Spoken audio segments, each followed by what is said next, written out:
Okay. So Now, you were letting me know, you were saying that you had started off music with your father, and right, he used to play the songs for you on guitar, and you would sing along with him. right. So my father now, he encouraged me a lot because after doing that, I found out that I was born to sing then because I was on key, I was in timing and everything. So, all right, Yeah. at about age 10 or so, he would continue. We moved to a different area and he would bring some manuscript with the words between it and he would play the chords on his guitar and I would do the singing same way.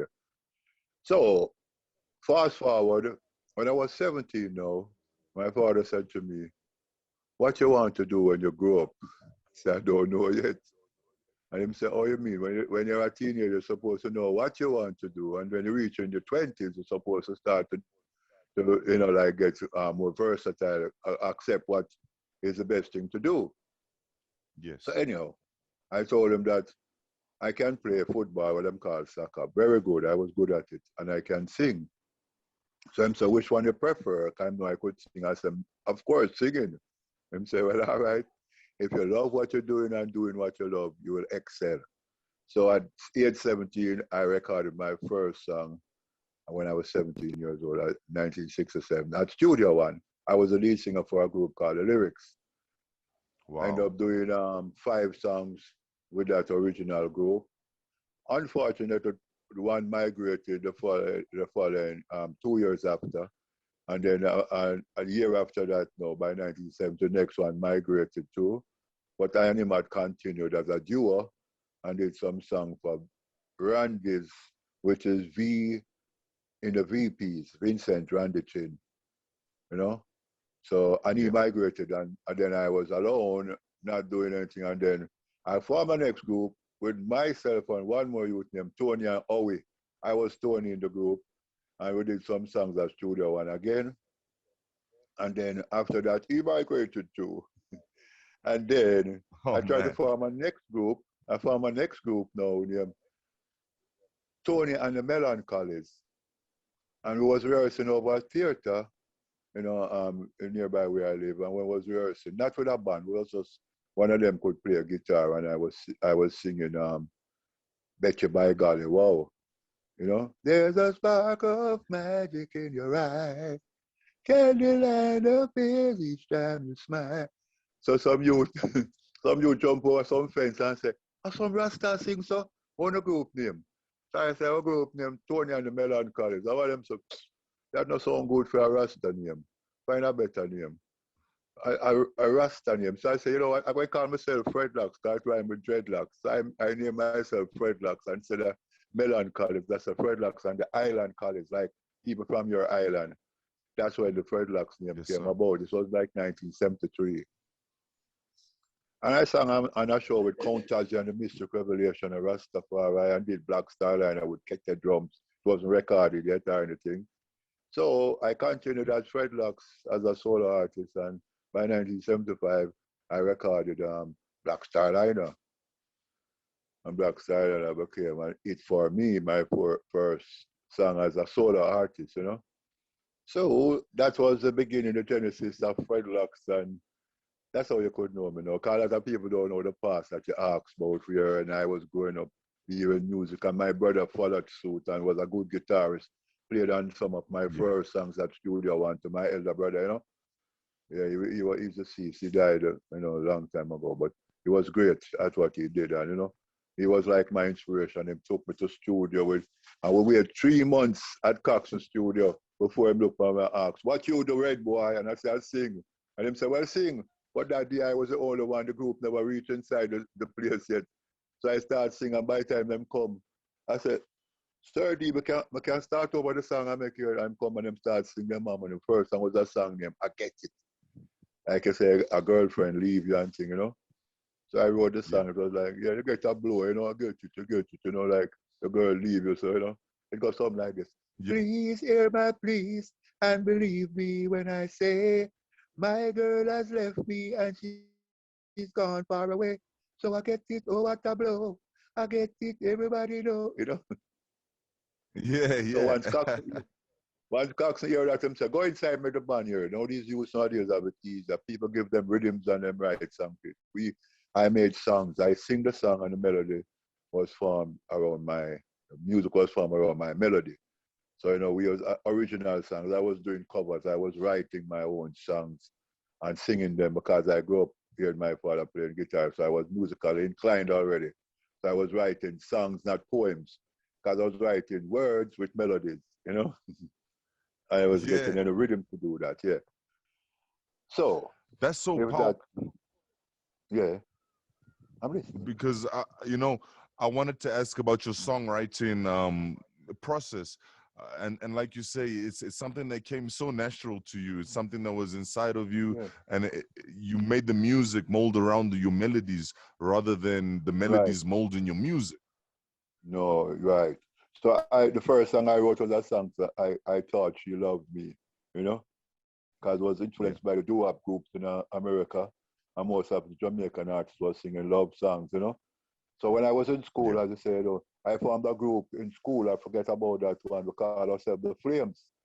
All of us was like 14 plus, and we entered the amateur festival, and we reached the semifinals. And big group like the Jamaicans with Tamiko and them was a group who beat us in the semi. But I had a tune like I can give you a part. I love singing. I said, I thought she loved me, and the group said, doop doop doo ah. I thought she cared too, doop doop doo ah. And now I found out the truth, and I know what to do. And I'm saying, know what to do. You know? yeah. So I wrote that song when I was 12 years old. And then when I was 14 plus in school, when we formed the group, there was five of us. Nobody never know harmonies or nothing, and nobody else couldn't write a song. So I was a writer. So we went to the festival, I was a lead singer because it's my song. But then them said, this group sound good, but everybody does sing in unison. You know nothing about harmony, So it was like, but it's like that group never lasted for months because we leave out secondary school, everybody went their own way. And that's when I continued like with the lyrics, which was like 1967, which was 2 years after, and up until now. I gave you the first Yeah. part of the history. I gave you the last part of the history first, but the first part last. That's beautiful, though. That's beautiful Yeah, because I think that history is still growing. You can't even call it history. It's what can I we are call it? A creating living. new. Yeah. We are creating present history for the future. Yes, sir. Yes, sir. Yeah. So you know what? When I realized I could write, it was like, wow. I started writing like, whoa. By the time I was like 20, I think I had more than 300 songs. And these were all songs that I had to sing that the musicians them would play. Because even a song that Bob Andy did, Desperate Lover, it was my song that formed the rhythm. The song was called, I was going to call it Girls Like Dirt, but Desmond Decker have a song by that title. So Cox called it Music Like Dirt. See? And Okay. Bob Andy gave him the rhythm, and he wrote a song for the rhythm. That time it was the norm for people to write songs for people rhythm, or they was given rhythm like that in those long days. But what Cox said, Bob Andy needed a new song, and the rhythm was sweet, and Bob Andy was writing songs at that time for some artists at Studio One too.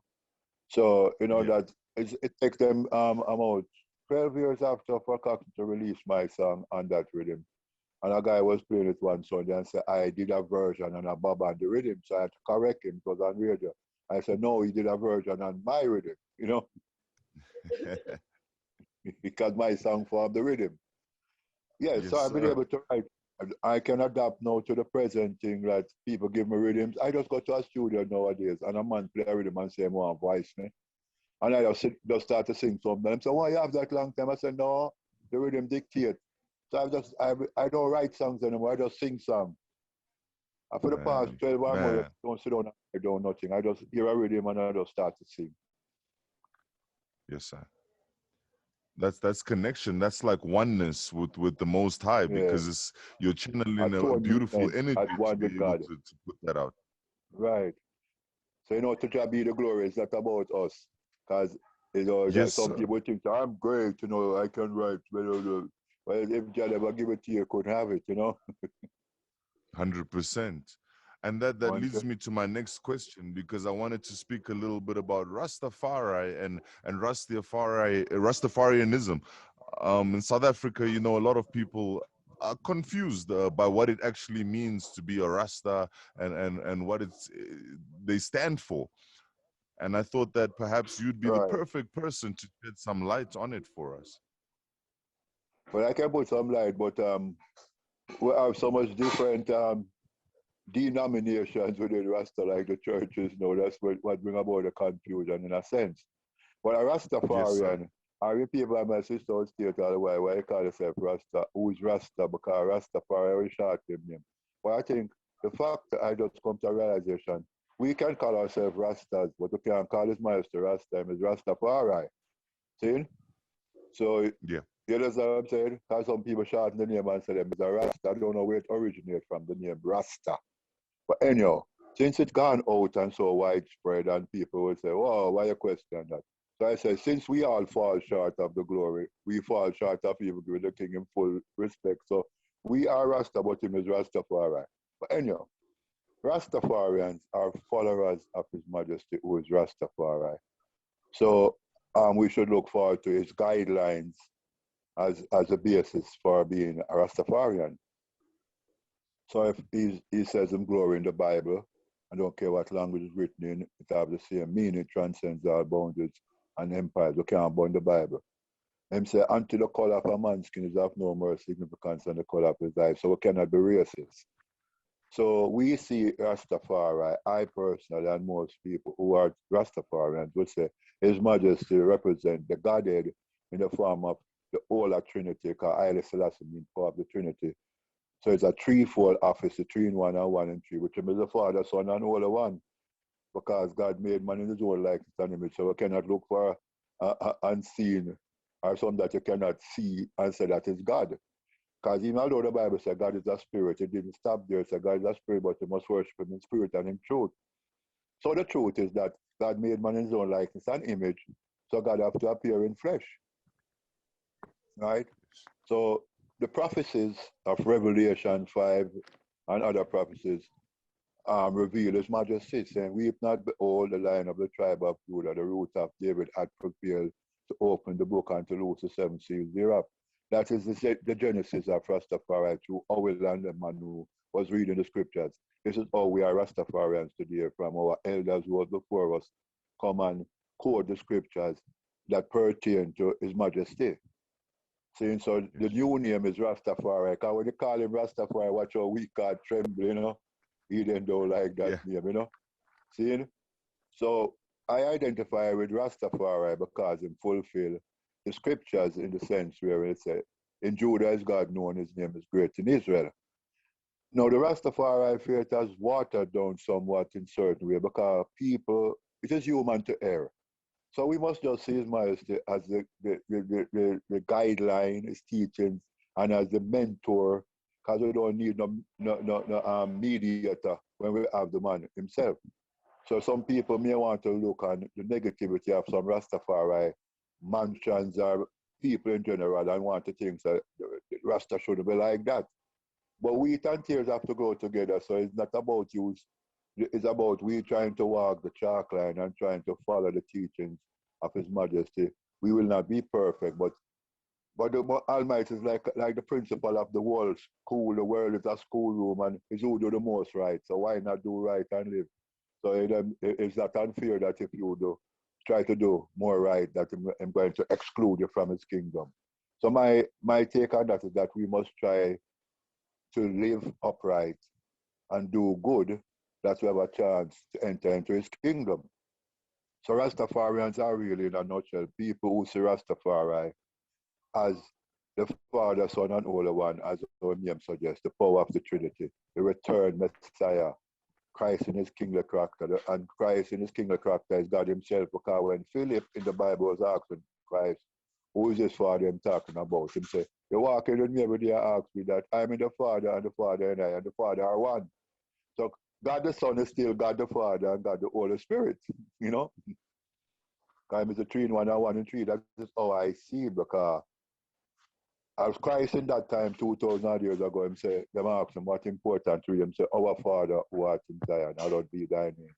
Thy kingdom come, thy will be done on earth as it is in heaven. See, give us this day our daily bread, and forgive us our trespasses as we forgive those that trespass against us. And lead us not in temptation, but deliver us from all evil. For thine is the kingdom of David, the power, Haile Selassie, and the glory, the King of glory. It's not any coincidence why I'm telling you that is the most important thing, because the David kingdom is a kingdom that it was promised that Christ should come through. You know? Yeah. Mr. Master, brother. So I said that our Father explained it personally to me that for thine is the kingdom of David, that will be done on earth as it is in heaven. You know? See, the power of the Holy Trinity and Christ to return to earth in glory. Who is the King of glory? The Most High, Emperor Haile Selassie, Jah Rastafari. So I am saying, Rastafari is the way, one way. There's no other way. Men and people not going to accept this, because although Israel is like the sand and the seashore, only a remnant shall be saved. And 140 and 4,000 is like a little speck to the 8 billion people worldwide, you know. So, you know, it's not, everybody have to say it's not all who say Lord, Lord, you know. So what I'm saying is, I know probably who carrying the field, because I was surprised to know that them say the most Rastafarians today is in South Africa. Yes, because yes, there is quite a large place. community. There's the largest largest Rastafari community. I've been hearing this recently, because Jamaica is a small place, although it rise up. There's people from afar off shall know them. So we give thanks that Jah rise up him thing down here and the reggae music that we could be reasoning now. So we in Jamaica is a special people that was given that. But we are not his only people. And we come with reggae music, which is world music, because the whole world love our thing. So it's the King's music. So this is a special place. And your people are special people. But don't care where you come from. As long as you're a black man, you're an African, you know, because I'm not African, so I was born in Africa, but because I was born in I, you know, because that is the beginning of all creation. That's where everybody was created in that first creation. And then people that dispersed to the different parts. Because Africa is the first country mentioned in the Bible, Ethiopia in Genesis chapter 2. Yes, sir. There's a river Guyana that encompasses the whole land of Ethiopia, you know. See? So, you know, that is Guyana. I went to Ethiopia and I went to the Guyana Hotel. I said, oh my God, I read about this in the Bible and I'm there, you know. You know? So that's a beautiful moment. Yes, man. I go through some sweet memories in Ethiopia. It's if I could explain, I don't know how long I have. Because I prefer to talk, if you can play some song, you can play them still. But when I was in Ethiopia, you know, I was saying I joined 12 Tribes of Israel organization in Jamaica. Yes, sir. And then I went to America for a while. I saw when them send executives from the Jamaica house, you know, Jamaica 12 Tribe branch, them send them to visit the land and come back and give a report. I was saying, if I go to Ethiopia, I'm not going to come back. You know, once I reach the continent and I go to America and see them send the executive again, that was always in my mind. And then an ex-wife of mine now, she hooked up with Rita Marley, was doing Bob Marley Africa Unite concert, and them get me to come to Ethiopia. Wow. So I saw a lot of 12 tribe brethren who I saw them off when they were sending them to Ethiopia from Jamaica. So I know at least 40 or more people in Shashamane, you know? And they was, when them see me, them said, don't go back to the West, you know, brethren. And I said, true, man, I don't know what I'm doing, you know. But what the mission, what you have is more important than anything else, you know? So yes, I was the night before, like 2 nights before, one night now I was not supposed to go the next morning, but the following morning to come back to Jamaica after being there for 6 weeks. A virgin come to me and said, I can get an extension for you, Fredo. You know, for go down, you know. So I was saying, I don't know what I'm going to do, you know. And he must say, yeah. So I went to the room to sleep. And believe me, this is the truth and nothing but the truth. I wasn't sleeping, and I hear a voice say, Yeah. "Is a woman going to tell you what to do?" And I said, "Yeah, are you a talk to me?" And him say, "Yes, a woman going to tell you what to do." So I bought it and said, "Celestia." And my brother said, "Fredo, you all right?" Him think something was wrong with me. And I said, "I'm not going to be like Samuel after hear a third time." I say, "Is just talk to me." I hear the voice loud and clear. I don't smoke, I'm not, I don't know, hallucination or nothing. I just went to sleep like a lamb. When I wake up in the morning, I see my brother have my suitcase in the back of him van and say, "Ma carry me."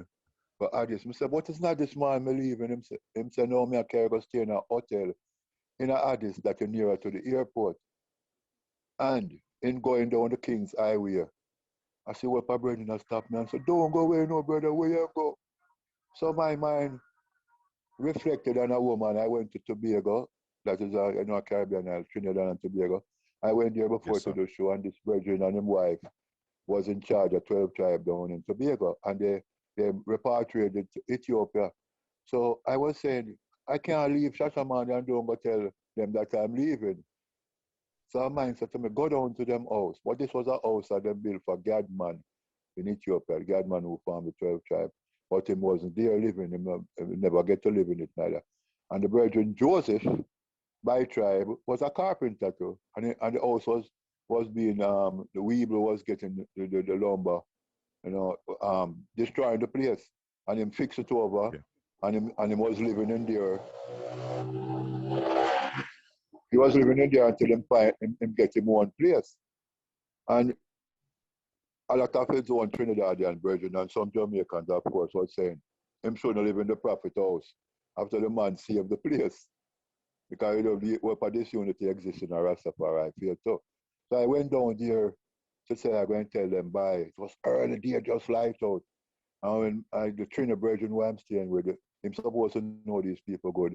The man say, "I don't deal with them people there, where you want to go down them." I say, "All right, just make me go deal here." And the man reverse.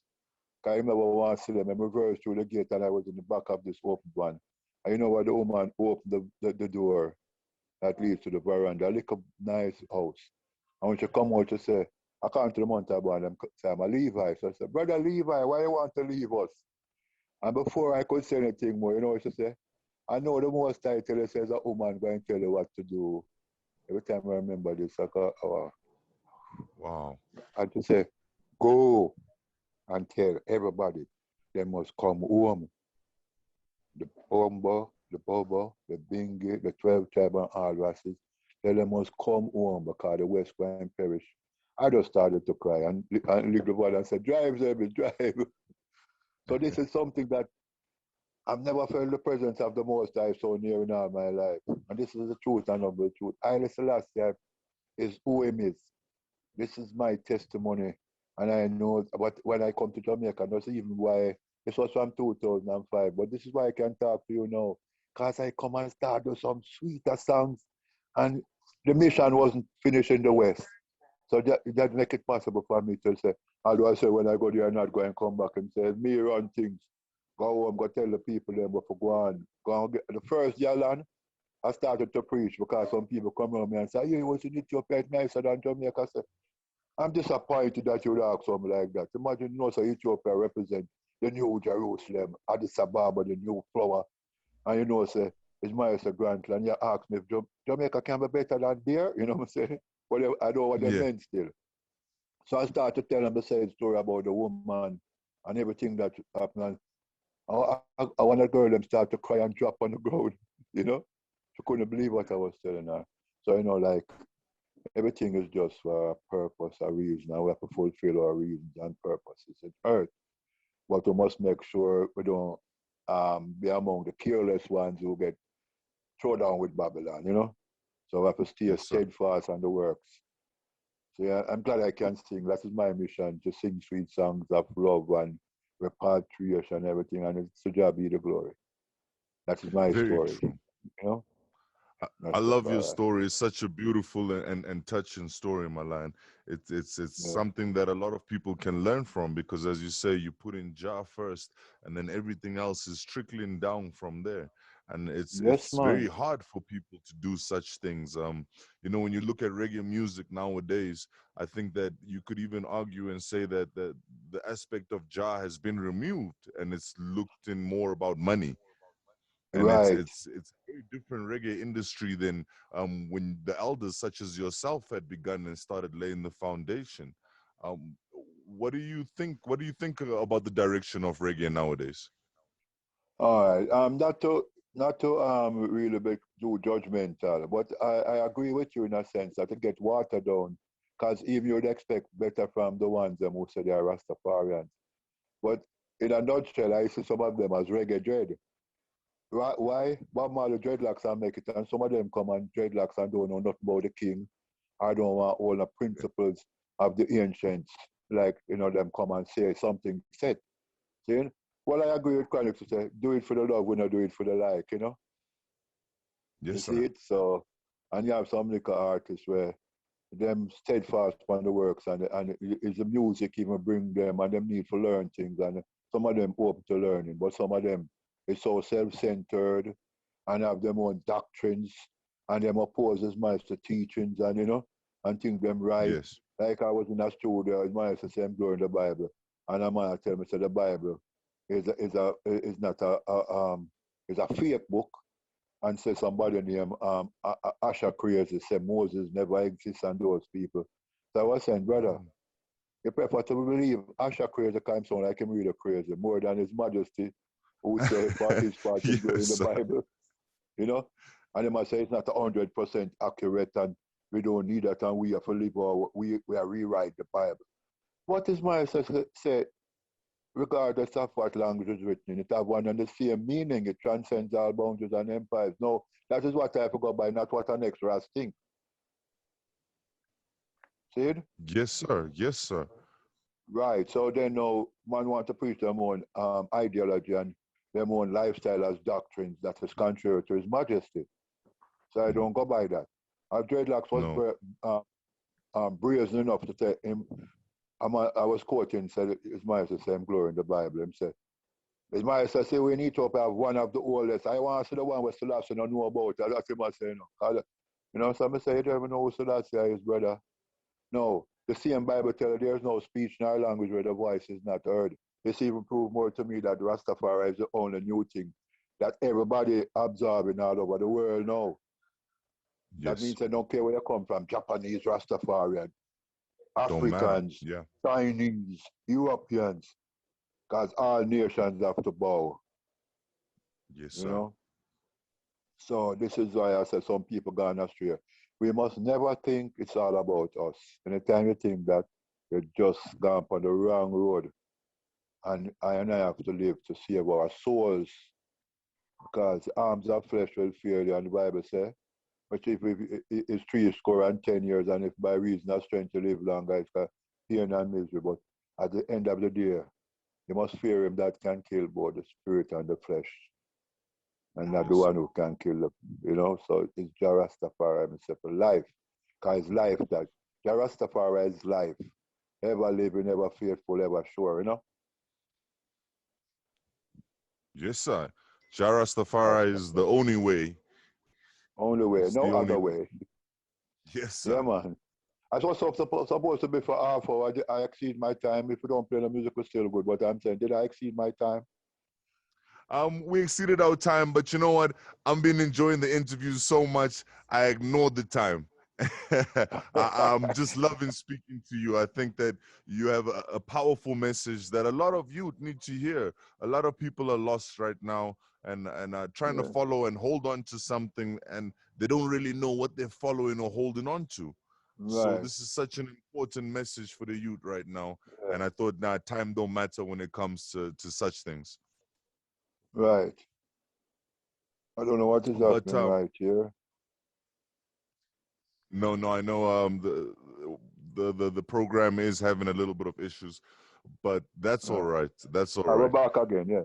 What I want to say to you, in a nutshell, every time I get an Yes. interview, it's so interesting. I'm always go over the time and say, "Why you can't talk a lot?" So I want Rastafari daughter to say, you turn around, you interview me instead I interview you, but it was interesting. You know what you're talking made so much sense.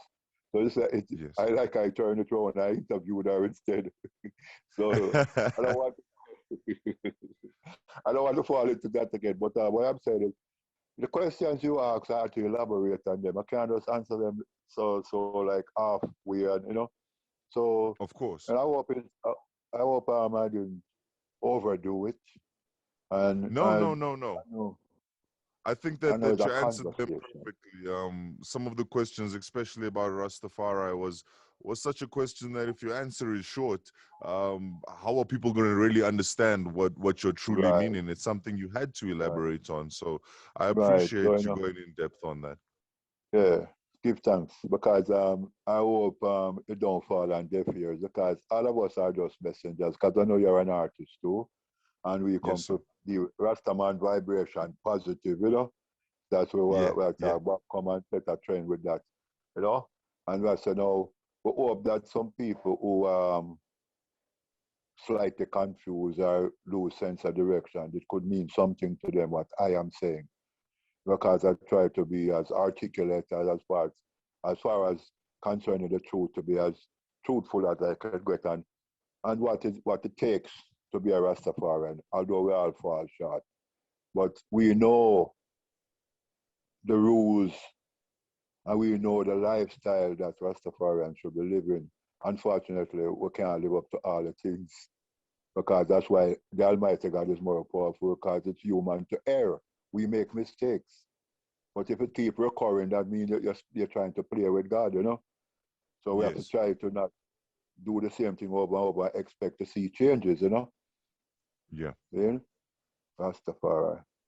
Very true, Malan. And I wanted to ask you before we get to the end or anything, I wanted to know about your new works that you're working on. There's a new album that I was just listening to right now. I'll tell you its name. I think it was called one Bigger second. It tunes? was called Bigger Tunes. Bigger Tunes. Yes. And I'm loving it I send right them to your now. mom. Yeah. Yes, I sir. send them Yes, to your sir. mom because that is my latest release with 16 songs. But I also said that album, which I love very much, I did from 1998, Never Give Up. Um, Yes. my new albums, I try to mix some love songs, not bow love songs, because we're not going to say, I'm going to die for you and everything, but you have to sing about women too. So I have Yeah. even a song on this Bigger Tunes album, You'll Never Find No One Like Me. That song, I wrote that from I was a teenager and just get to record it just about 2 years ago. Oh wow, that's classic. Yeah, I love this album. I'm getting good review from it. Every time I get an interview, I get an interview with a sister from England. Oh, Fred, it's the greatest thing I've heard for a long time. Oh, your album is so awesome. You know. I love that. So No, it is. and Your album is very unique because it's what we call timeless music. I think if you play it right now, it doesn't have a particular age group that it's appealing to. It's appealing to humans as global right, sense.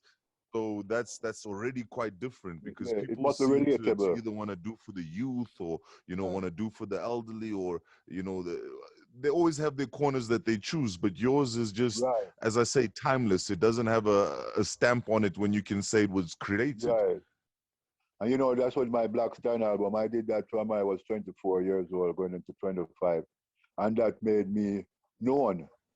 And people would say like it's before its time. It wasn't my best singing on my part. I was directed to sing my songs in different keys.